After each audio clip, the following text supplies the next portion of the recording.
वित्तीय कार्य या प्रबंध का महत्व है। इम्पोर्टेंस ऑफ फाइनेंशियल मैनेजमेंट या financial function. Importance of financial function या मैनेजमेंट। वित्त को व्यवसाय का जीवन रक्त कहा जाता है। कुछ इसी व्यवसाय रूपी गाड़ी के पहियों की चिकनाई के रूप में भी मानते हैं। ऐसे में वित्तीय कार्य या प्रबंध की महत्ता सर्वत्र स्पष्ट हो जाती है। कुशल वित्तीय प्रबंध के बिना व्यवसाय रूपी शरीर या प्रबंध इंजन कभी अपने स्वाभाविक रूप में कार्य नहीं कर सकता। इसका महत्व केवल व्यवसायिक संस्थाओं के लिए नहीं है, इसका महत्व विनियोजकों, वित्तीय विश्लेषकों तथा अर्थव्यवस्था के लिए भी है। इसके महत्व को अपन निम्न बिंदुओं के आधार पर स्पष्ट तर्क करेंगे। पहला, संस्था की सफलता का आधार।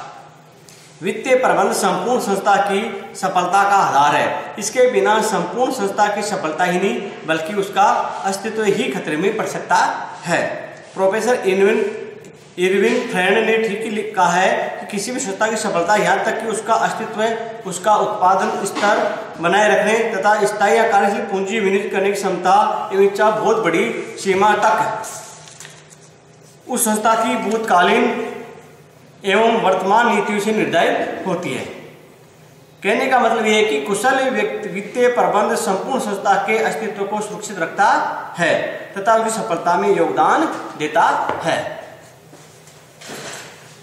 दूसरा है पूंजी संरचना के निर्धारण में सहायक। कुशल वित्तीय प्रबंध ही संस्था की पूंजी संरचना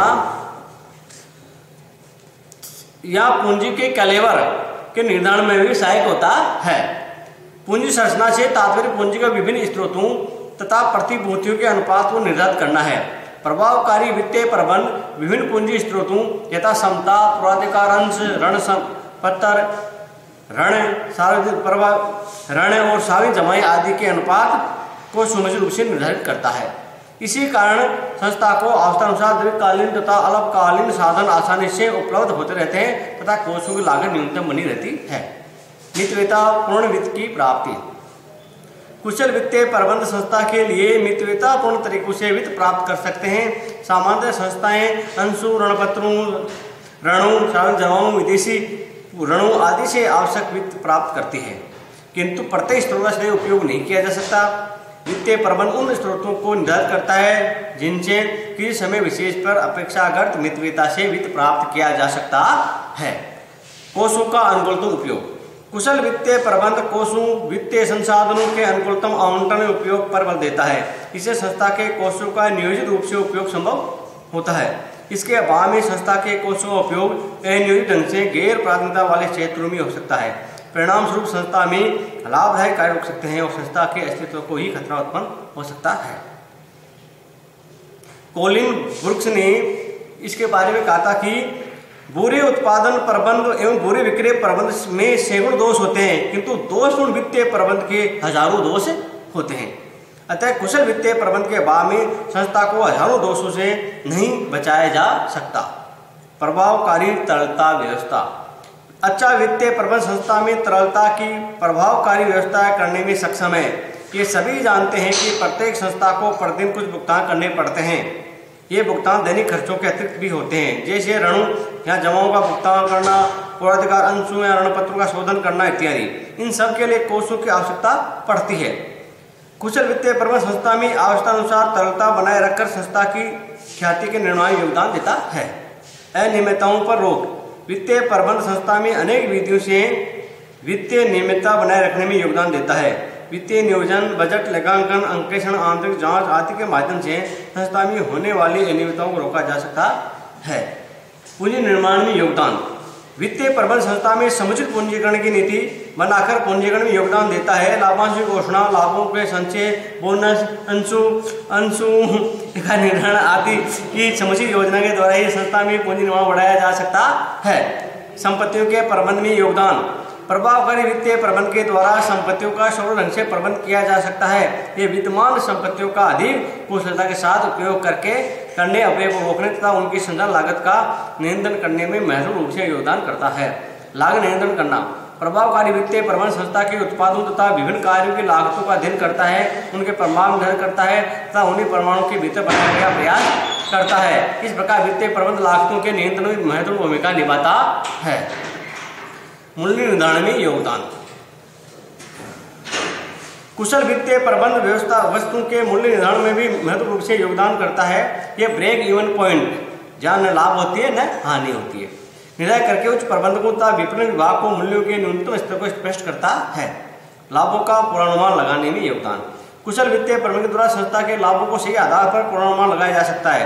लागत विश्लेषण, मूल्य निर्धारण, फर्म के बिक्री अनुमान आदि के माध्यम से लाभों का पूर्वानुमान लगाया जा सकता है। इसी संस्था के भावी विकास, विस्तार तथा आधुनिकीकरण की योजनाएं भी बनाना संभव होता है। अन्य विभागों से समन्वय में सहायक। वित्त वह केंद्रीय कार्य है जिसका सभी विभागों में संबंध होता है। प्रत्येक विभाग की क्रिया इस कार्य से प्रत्यक्ष रूप से प्रभावित होती है। कुशल वित्तीय प्रबंधन सभी विभागों की वित्तीय आवश्यकताओं एवं सीमाओं को ध्यान में रखता है तथा उनकी लागतों का विश्लेषण करता है। तत्पश्चात उन सभी विभागों की वित्तीय आवश्यकताओं का समन्वय करता है तथा कोषों का आवंटन करता है। हस्बैंड और डोकरीन के अनुसार विभिन्न आर्थिक और व्यावसायिक गतिविधियों को एक सूत्र में बांधने के लिए किसी ऐसे साधन की आवश्यकता होती है जो उनका सुचारू रूप से निर्देशन कर सके और वित्त ही वह साधन है जो इस कार्य को संपन्न करता है। प्रबंध प्रक्रिया का प्रमुख अंग। वित्तीय प्रबंध प्रक्रिया का प्रमुख अंग है। इसके बिना कोई संस्था का प्रबंध अपंग ही रहता है। संपूर्ण प्रबंध प्रक्रिया की सफलता में वित्तीय प्रबंध की सक्रिय भूमिका होती है। प्रोफेसर सोलोमन ने कहा है कि वित्तीय प्रबंध केवल कोषों की प्राप्ति की एक विशिष्ट क्रिया ही नहीं है बल्कि संपूर्ण प्रबंध का अंग है। ये कोषों के संगठन के साथ साथ उत्पादन, विपणन, उपक्रम के उन सब कार्यों से प्रत्यक्ष रूप से संबंधित है जहाँ कहीं भी संपत्तियों की प्राप्ति वितरण में से संबंधित निर्णय किए जाते हैं। प्रबंध के दायित्वों का निर्वाह। वित्तीय प्रबंध के सिद्धांतों के ज्ञान के बिना आधुनिक प्रबंधक अपने दायित्वों का भली प्रकार निर्वाह नहीं कर सकता है। कंपनी संगठनों में विभिन्न समूह यथा अंशधारी, ऋणधारी, ऋणदाता, निक्षेपधारी, ग्राहक, कर्मचारी, सरकार इत्यादि का हित निहित होता है। प्रबंधन उन सभी वर्गों के हितों के प्रन्यासी स्थिति में होता है अतः उन सभी के हितों की रक्षा का दायित्व प्रबंधक पर ही होता है। इसका वित्तीय प्रबंध की तकनीकें, उनसे उपलब्ध सूचनाएं, संबंध आदि महत्वपूर्ण रूप से सहायता करते हैं। स्वामियों द्वारा नियंत्रण। कंपनी संगठन में अंशधारी कंपनी के स्वामी होते हैं। वे कंपनी के संचालन मंडल का गठन करते हैं जो कंपनी के प्रबंध संचालन के लिए उत्तरदायी होते हैं। अंशधारी संचालन मंडल विशेषकर अध्यक्ष, प्रबंध संचालक, कार्यकारी या पूर्णकालिक संचालकों के कार्यों नियंत्रण नियमन करते हैं। इसमें वित्तीय प्रबंध तकनीकों की बहुत सहायता मिलती है। इसके द्वारा प्रदान की गई सूचनाएं संचालकों के नियंत्रण में नियमन में अंशधारी की बहुत मदद करती है। विनियोग निर्णय में सहायक। वित्तीय प्रबंध व्यवसायिक संस्थाओं को ही नहीं प्रत्येक विनियोजक, अंशधारी, ऋणधारी आदि को भी विनियोग निर्णय करने में सहायता करता है।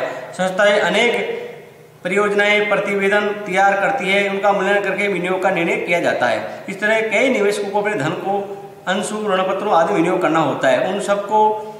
उन सबको भी प्रतिभूतियों का मूल्यांकन करना होता है।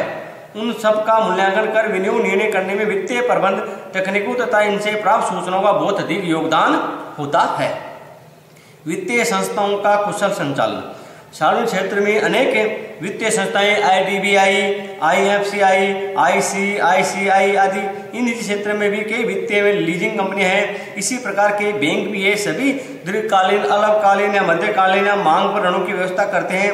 बिल्लों, हुंडियों आदि को भी बट्टे पर बुनते हैं। इस प्रकार लीजिंग कंपनियां पट्टे पर संपत्तियां उपलब्ध करती है। इन सबको प्रत्येक प्रस्ताव का विश्लेषण में मूल्यांकन करना होता है। अतः वित्तीय प्रबंध की सेवाओं तथा तकनीकों के बिना इनका कार्य नहीं चल सकता है। अब है राष्ट्रीय विकास में सहायक। प्रत्येक राष्ट्र में प्रतिवर्ष अरबों रुपयों का विनियोग किया जाता है। इससे विनियोग की सफलता वित्तीय प्रबंध की कुशलता पर निर्भर करती है।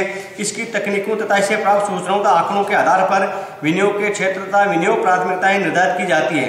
इससे देश के संसाधनों का अनुकूलतम उपयोग संभव होता है तथा देश का नियोजित विकास किया जा सकता है। इस प्रकार ही वित्त के कार्य या वित्तीय प्रबंध के महत्व है। वित्त प्रबंधक के कार्य। Functions of finance manager. वित्त प्रबंधक वित्त विभाग का प्रमुख या मुखिया होता है। उसके प्रमुख कार्य निम्नानुसार है। पहला, वित्तीय पूर्वानुमान एवं नियोजन करना, फाइनेंशियल फोरकास्टिंग एंड प्लानिंग। वित्त प्रबंधक का सर्वप्रथम कार्य है कि वित्तीय कार्य का नियोजन करना। इस हेतु उसे कई वित्तीय पूर्वानुमान भी करने पड़ते हैं। वित्तीय नियोजन के अंतर्गत वित्त प्रबंधक संस्था की भविष्य की पूंजी आवश्यकताओं को ज्ञात करता है तथा पूंजी संरचना निर्धारित करता है। इस हेतु प्रबंधक को अग्रहित कार्य करने पड़ते हैं। वित्त विभाग के उद्देश्यों को निर्धारित करना, वित्तीय नीतियों को निर्धारित करना, वित्तीय कार्यविधियों का एवं नियमों का निर्माण करना, वित्त की आवश्यकता का पूर्वानुमान करना, पूंजी ढांचे का निर्माण करना अर्थात ऋण पूंजी, अंश पूंजी आदि में अनुपात निर्धारित करना। वित्तीय नियोजन करने के लिए वित्त प्रबंधक को संपूर्ण संस्था के विभागों के कार्यों एवं उनकी परिस्थितियों के साथ साथ बाह्य वातावरण की परिस्थितियों का भी अध्ययन करना होता है। बाह्य वातावरण में पूंजी बाजार की स्थिति, केंद्रीय बैंक की नीति, राजनीतिक, सामाजिक, आर्थिक परिस्थिति आदि सम्मिलित है। वित्त प्रबंधक को इन सबका अध्ययन कर नियोजन करना होता है। कोष प्राप्त करना, रेजिंग फंड्स। वित्त प्रबंधक संस्था के लिए आवश्यक कोष प्राप्त करने में महत्वपूर्ण भूमिका निभाता है। इस हेतु वह निम्नलिखित कार्य करता है।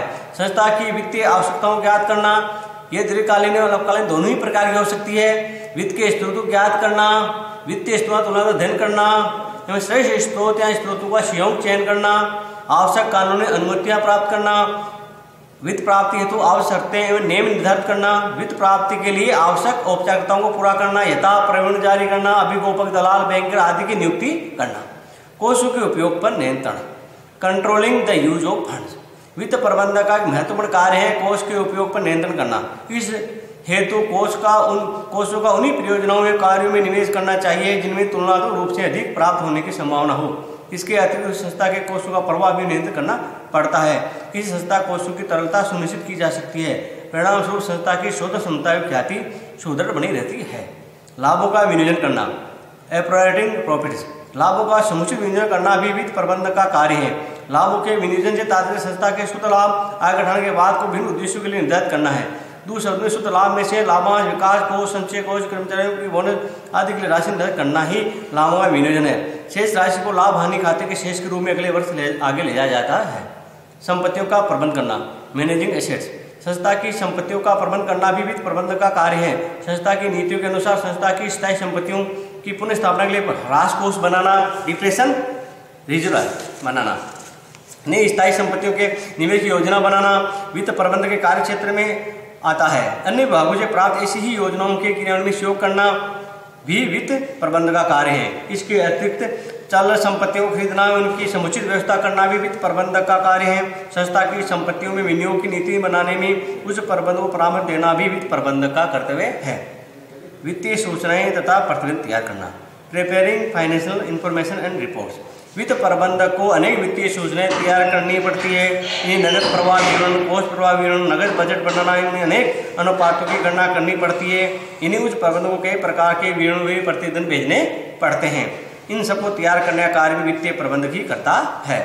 वैधानिक दायित्व की पूर्ति, फुलफिलिंग लीगल ऑब्लिगेशन। आधुनिक व्यवसाय का कानून द्वारा नियमन नियंत्रण होता है। अतः प्रत्येक संस्था को कई वैधानिक विवरण एवं प्रतिवेदन, आयकर, बिक्री कर, उत्पाद शुल्क, आयात शुल्क, स्टॉक एक्सचेंज सेबी आदि से संबंधित अनेक सरकारी कानूनी संस्थाओं को प्रस्तुत करने पड़ते हैं। वित्त प्रबंधक को इन वैधानिक दायित्व की पूर्ति के लिए भी अनेक कार्य करने पड़ते हैं। अन्य विभागों से हमने प्राप्त करना, कोऑर्डिनेटिंग विद अदर डिपार्टमेंट। वित्त प्रबंधक को संस्था के अन्य विभागों से समन्वय भी करना पड़ता है। इस हेतु उसी अन्य सभी विभागों से निरंतर संपर्क रखना पड़ता है तथा सूचनाओं, आंकड़ों आदि का आदान प्रदान करना पड़ता है। ऐसा करके ही वित्त प्रबंधक सभी विभागों, क्रियाओं, कार्यक्रमों, बजटों आदि में एकरूपता उत्पन्न कर सकता है। अभिलेख तैयार करना और रखना, प्रिपेयरिंग एंड कीपिंग रिकॉर्ड। वित्त प्रबंधक को अपने विभाग से संबंधित कई आवश्यक प्रलेख बनाने और उन्हें सुरक्षित रखने पड़ते हैं। वातावरण पर नजर रखना, कीपिंग आई ऑन एनवायरनमेंट। वित्त प्रबंधक का एक प्रमुख कार्य है कि संस्था के बाहरी वातावरण पर नजर रखना। इससे वह उन सभी बातों की जानकारी कर सकता है जो संस्था की वित्तीय योजनाओं तथा कार्यक्रमों को प्रभावित करती है। इस हेतु वित्तीय प्रबंधक को वित्त की मांग पूर्ति, ब्याज दर, विदेशी विनिमय दर, कंपनी के अंशों के मूल्य, स्कंद विनिमय केंद्रों के सूचकांक, व्यावसायिक संस्थाओं के अधिग्रहण, सहमिलन, स्वयं पुनर्गठन आदि, टेक ओवर, मर्जर, एमलगेशन और रीऑर्गेनाइजेशन इत्यादि की जानकारी करनी पड़ती है। हितधारकों के प्रति दायित्व की पूर्ति करना, fulfilling responsibility towards stakeholders. संस्था से कई वर्गों का ही जुड़ा होता है। वित्त प्रबंधक उनका उनके प्रति भी दायित्व होता है। कुछ प्रमुख वर्गों के प्रति उसका दायित्व निम्नानुसार है। अंशधारियों के प्रति, अंशधारी सम्मिलित संस्था के स्वामी होते हैं। वे पूंजी लगाते हैं और जोखिम उठाते हैं, काफी लंबे समय तक प्रतिफल पाने हेतु प्रतीक्षा करते हैं। अतः वित्त प्रबंधक का दायित्व है कि उसकी पूंजी को ही नहीं अपितु उससे बनाए संचयों को भी सुरक्षित रखे। दूसरे शब्दों में उसकी संपदा को सुरक्षित रखे, वे इसका लाभकारी कार्य में निवेश करे, उन्हें यथासमय संस्था के संबंध में सूचनाएं उपलब्ध करे, यथासमय लाभांश घोषणाएं भुगतान की व्यवस्था करे। कर्मचारियों के प्रति वित्त प्रबंधक के कर्मचारियों के प्रति भी दायित्व है, उसे उनके वेतन निर्धारण भुगतान व्यवस्था में सहयोग देना चाहिए। उनकी न्यायोचित अधिकारियों यथा बोनस, पीएफ, ग्रेजुटी इत्यादि की प्राप्ति में पूर्ण सहयोग देना वित्त प्रबंधक का दायित्व है।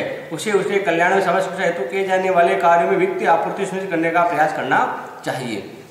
आपूर्तिकर्ताओं के प्रति वित्त प्रबंधक को संस्था के आपूर्तिकर्ताओं के प्रति भी अपने दायित्व पूरे करने हो चाहिए। आपूर्तिकर्ताओं को देय राशि का यथासमय भुगतान करना चाहिए, उनके बिलों में से अनावश्यक कटौती नहीं करनी चाहिए। अन्य कार्य अदर्स फंक्शन, वित्त प्रबंधक के कुछ अन्य कार्य भी है जिनमें प्रमुख है अपने विभागों की नीतियों, उद्देश्यों, कार्यक्रमों, नियमों, कार्यविधियों आदि को स्पष्ट रूप से निर्धारित करना चाहिए।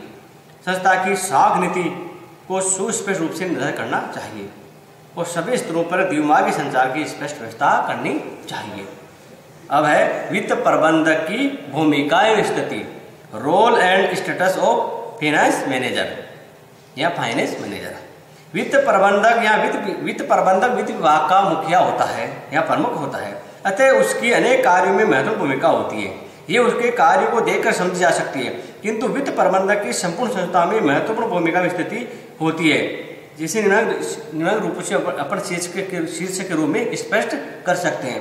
पहला, उच्च स्तरीय प्रबंधक या रेखीय अधिकारी। वित्त प्रबंधक संस्था के उच्च प्रबंधक की टीम का सदस्य होता है तथा संस्था अध्यक्ष से प्रत्यक्ष रूप से संबद्ध होता है। वह वित्त विभाग में रेखीय अधिकारी की भूमिका निभाता है। फलतः वित्त विभाग के नियोजन, संगठन, निर्देशन, नियोजन के लिए उत्तरदायी होता है। वह अपने विभाग से में ऊपर से नीचे तक क्रमवार स्तरों तक आदेश निर्देश पहुंचाता है तथा उन्हें क्रियान्वित करवाता है। विशेषज्ञ अधिकारी, वित्त प्रबंधक रेखीय अधिकारी के साथ साथ विशेषज्ञ अधिकारी स्टाफ ऑफिसर की भूमिका भी निभाता है। इस भूमिका में उसी उच्च प्रबंधक की वित्तीय मामलों से संबंधित नीतियों के निर्माण में परामर्श देना होता है अथवा पूंजी संरचना निर्माण, लाभांश घोषणा, बोनस अंशों के निर्गमन, पूंजी निवेश निर्णय आदि में परामर्श देता है। इस हेतु आवश्यक वित्तीय शोध भी करता है। विभागीय कार्यों का निष्पादन, वित्त प्रबंधक वित्त विभाग का प्रमुख होता है अतः वह अपने विभाग के परिचालक कार्यों के निष्पादन में भी सहयोग करता है, उनमें भी भूमिका निभाता है। उनके लिए आदेश निर्देश देने, उन्हें यथासमय पूरा करवाने, उनके संबंध में उच्चाधिकार प्रतिवेदन प्रस्तुत करने में वित्त प्रबंधक की भूमिका अत्यंत महत्वपूर्ण होती है। समन्वयकर्ता, वित्त प्रबंधक अपने विभाग में समन्वयकर्ता की भूमिका भी निभाता है। वह अपने उच्च प्रबंधक के साथ ही नहीं अपने अधीनस्थों के बीच भी समन्वय स्थापित करने का कार्य करता है। उसी अपने समकक्ष अन्य विभाग तथा उत्पादन, विपणन से विभाग के प्रबंधकों से भी समन्वय करना होता है। अपने विभाग के सभी विभागों के बीच समन्वय करना तो उसका प्राथमिक कर्तव्य होता है। इस प्रकार वह एक समन्वयकर्ता की भूमिका भी निभाता है। इस भूमिका को निर्वाह करने के लिए उसी संप्रेषण कला में दक्षता प्राप्त करनी होती है, अतः उसी संदेश देने में भी नहीं कभी तो सुनने की कला में भी दक्ष होना चाहिए। संस्था का कुबेर अथवा भामाशाह, वित्त प्रबंधक संस्था के कुबेर या भामाशाह की भूमिका भी निभाता है। वह संस्था के लिए आवश्यक कोष की प्राप्ति के लिए यथासंभव प्रभावी नियोजन ही नहीं करता बल्कि इनकी प्राप्ति के लिए आवश्यक कदम भी उठाता है। वह योजनानुसार ऋणों, सार्वजनिक जमाओं, ऋण पत्रों, पूर्वाधिकार अंशों, समतांशों आदि के माध्यम से संस्था के लिए आवश्यक धन प्राप्त करने में महत्वपूर्ण भूमिका निभाता है। कोषों का अभिरक्षक, वित्त प्रबंधक संस्था के कोषों के अभिरक्षक कस्टडी की भूमिका भी निभाता है। ये कोषों को लाभकारी कार्यों योजनाओं के लिए आवंटित व निवेश करने में महत्वपूर्ण भूमिका निभाता है। वह निवेश की प्रभावशीलता, मितव्ययता को भी ध्यान में रखता है। वह कोषों की सुरक्षित वापसी एवं उनके निरंतर प्रवाह को भी सुनिश्चित करने में योगदान देता है। इस हेतु में पूंजी बजट, आय व्यय बजट, अनुपात विश्लेषण आदि तकनीकों का उपयोग भी करता है। वित्तीय सलाहकार, वित्त प्रबंधक वित्तीय सलाहकार की भूमिका भी निभाता है क्योंकि वित्त एक ऐसा क्षेत्र है जो सभी भागों में विद्वान होता है। अतः विपणन, उत्पादन, सेवा, शोध, विकास आदि सभी वित्त की कोई न कोई समस्या होती है। इन सभी में वित्तीय निर्णय लेने ही पड़ते हैं। वित्त प्रबंधक सभी भागों के दैनिक वित्तीय मामलों में आवश्यक सलाह भी देता रहता है। निवेशकों का विभाग, वित्त प्रबंधक निवेशकों हेतु का अभिभावक होता है। वह संस्था में रहकर भी निवेशकों हेतु को विचार करता है। वह उनकी संपदा, पूंजीता, संवर्धन, संचय में वृद्धि करने की शिक्षा होता रहता है। इस हेतु बोनस अंशों तथा अधिकार अंशों की यथासमय घोषणा हेतु संचालकों को आवश्यक सुझाव देता है। वह यथासमय उचित लाभांश घोषित करवाने तथा उसका यथासमय भुगतान सुनिश्चित करने में महत्वपूर्ण भूमिका निभाता है। वह निवेशकों को संस्था से संबंधित सभी महत्वपूर्ण सूचनाओं को यथासमय भिजवाता है तथा उन्हें जागरूक बनाए रखता है। कर्मचारियों का प्रतिनिधि, वित्त प्रबंधक संस्था के कर्मचारियों के प्रतिनिधि की भूमिका भी निभाता है। उनकी वेतन वृद्धि, बोनस, समूह बीमा, आवास, पेंशन, लाभों तथा कल्याणकारी कार्यों, सेवानिवृत्ति लाभों आदि की योजनाओं को भी उच्च प्रबंधों के समक्ष समान रूप से प्रस्तुत करके उनके उस सच्चे प्रतिनिधि की भूमिका निभाता है। एक सकारात्मक विचारयुक्त वेद प्रबंधक कर्मचारियों की उन सभी समस्याओं का संचार प्रतिनिधि होता है जिनसे संस्था पर वित्तीय भार पड़ सकता है। सरकारी प्रतिनिधि वित्त प्रबंधक सरकारी प्रतिनिधि की भूमिका भी निभाता है। कभी उसे ये भूमिका निभानी पड़ती है तो कभी वह स्वेच्छा से भी निभाता है। वह सरकारी नियमों में प्रक्रिया व ईमानदारी से पालन करके सरकार के सच्चे प्रतिनिधि की भूमिका निर्वाह करता है। वह आवश्यक प्रतिवेदनों विवरणों कर विवरणियों मांगी गई सूचनाओं को यथार्थ रूप में भेजकर सरकार व देश की महत्वपूर्ण सेवा करता है। इस प्रकार स्पष्ट है कि वित्त प्रबंधक संस्था में एक नहीं अनेक भूमिकाओं निर्वाह करता है जिनके आधार पर एक संस्था सफलता की ओर अग्रसर होती है। धन्यवाद।